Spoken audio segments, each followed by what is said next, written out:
Astrology time, Shane here, daily-astrocat.com.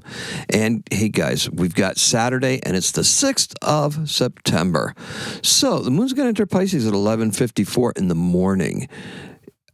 However, what's happening right now is that Uranus is at its closest point to the Earth today. How do I know that? Because Uranus is retrograde at 12:51 in the morning. So while you might be listening to this, it might be retrograde, or when you wake up, it's going to be retrograde. Intense Uranian energy, that's what we call Uranus, can show up as either earthquakes or air travel events. Either way, to try to predict these things is folly.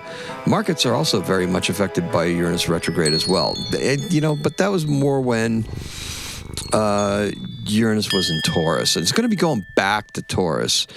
However, right now it's in Gemini. I got a curious thing for you because I'm going to actually touch on this right now.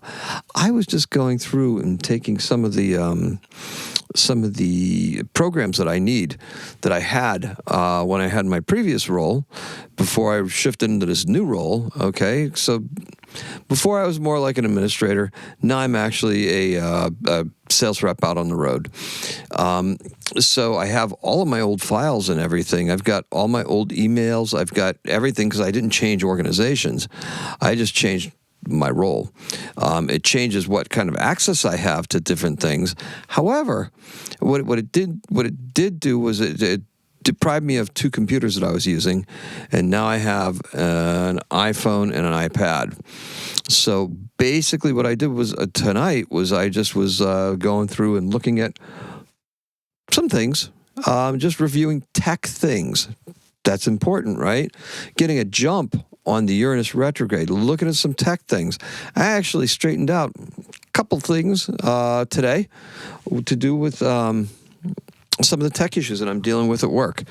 And that's pretty intense, right? Now that's a good thing, and that's a great use for a Uranus retrograde in Gemini, because Gemini does represent that personal technology, those computers, those the iPhones, everything like that, your telephone, your cell phone, how you use small tech, wearables, things like that.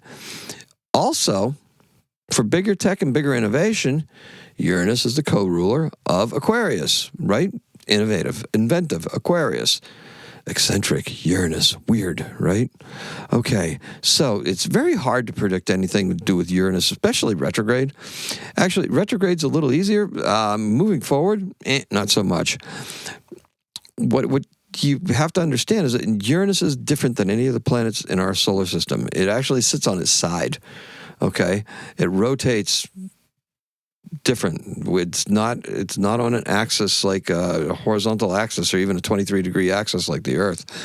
And the rest of the it's still in the same ecliptic as the rest of the planets because it formed, but something caused Uranus to shift, so it actually spins like a wheel rather than spinning around like a top, I guess is what you would call it. All right, so look, I think that Apple needs to consult astrologers before announcing new products. This is where my idea for this came from. I think the iPhone 17 launch could clash with this Uranus retrograde. And today's keyword is static. And I mean static as in static for transmission, static like solar flare, static like a snow, and our color is a snow pattern on a CRT or a television. You know, when you get those channels that aren't channels and it goes, and you get the black and white fuzzy stuff. All right. Okay, so if you like stocks and the like, I'm sure there will be some shopping opportunities here. Look, there's already been some curious financial news that's come out, and it kind of plays right into how this is going to work, how this is going to play out. I really want you to think about this, though, because I hope I'm wrong, but I think the markets are going to continue a little bit strongly, but I think that the continuous insider, for the lack of a better word, rat fucking of supposedly free markets are gonna make things worse for all of us, okay? The rich are just getting richer. That's just the way it is. They're all colluding, and it's gross. And there's nothing to stop it because we're going to get rid of regulations, right? Why not? We don't need regulations. Regulations are for cowards. It's not there to protect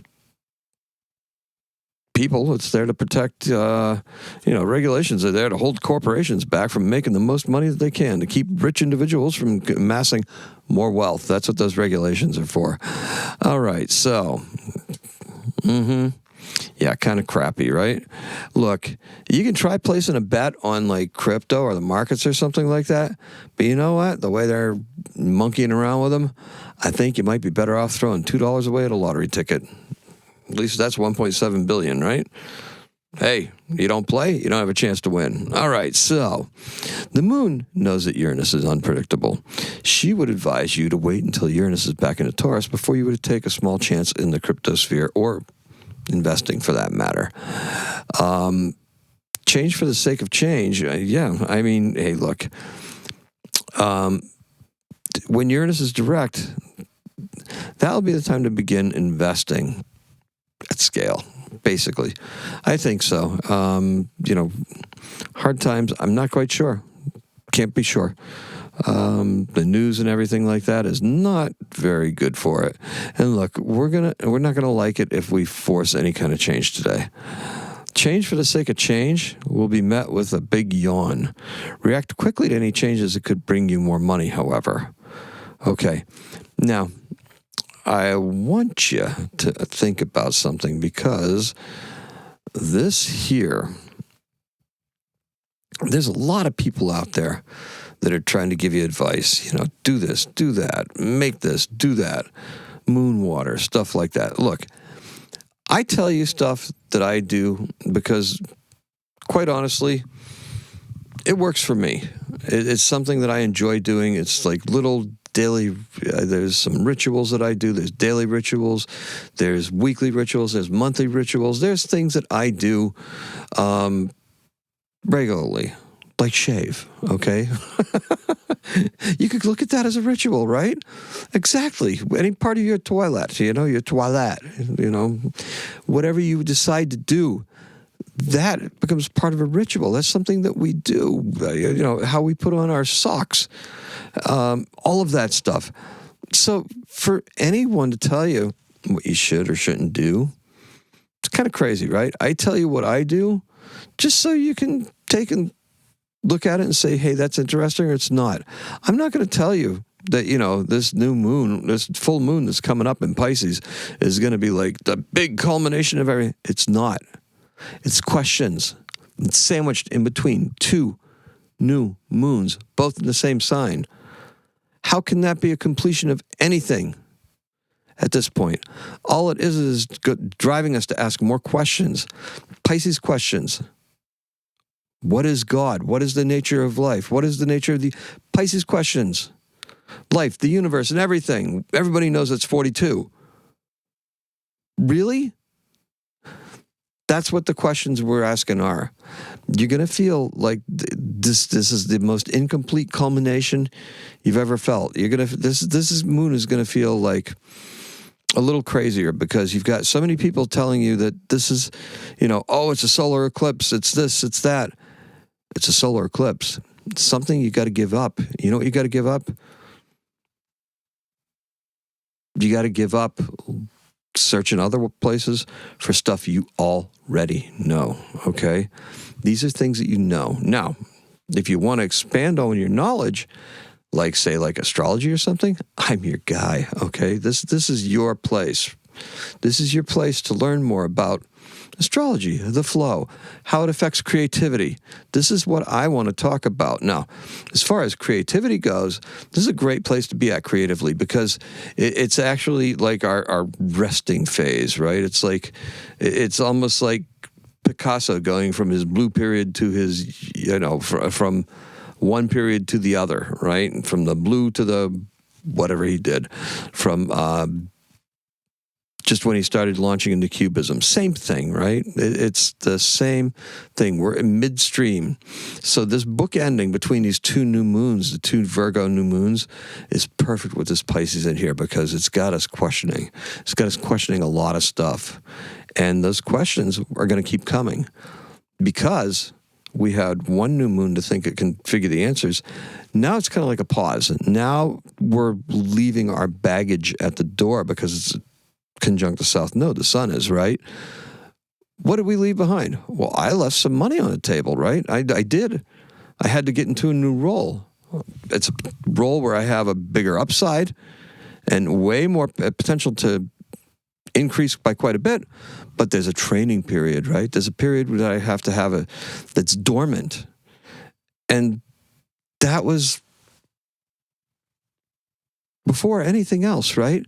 So the astrology is correct with what is going on, and it's reflected on what's happening with me. It's reflecting what's happening with Carrie.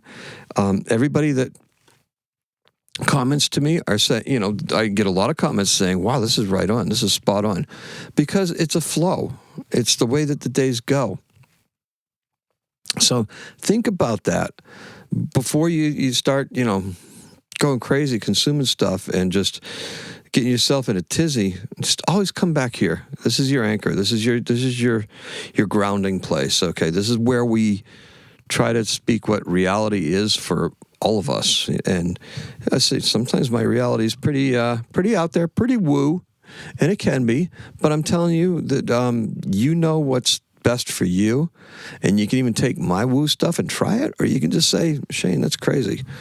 But just keep coming back for the astrology, okay? I appreciate and love every single one of you.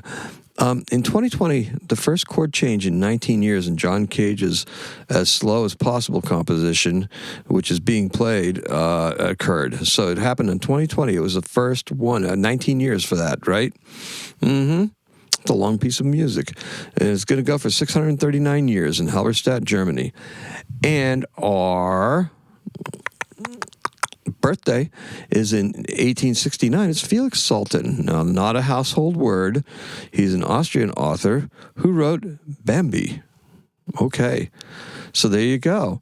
And he's born in Budapest, Austria-Hungary, and he died in 1945. And that's all we have for you. So, appreciate and love every single one of you. I went really long this time. Mercury redirect. And that's all I got for you. Please, faith in yourself, faith in me, whatever you need to do.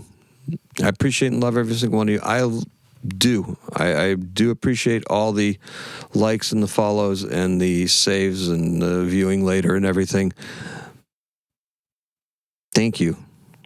Today is a 4. Yeah, it feels like it, right? Happy astrocatting.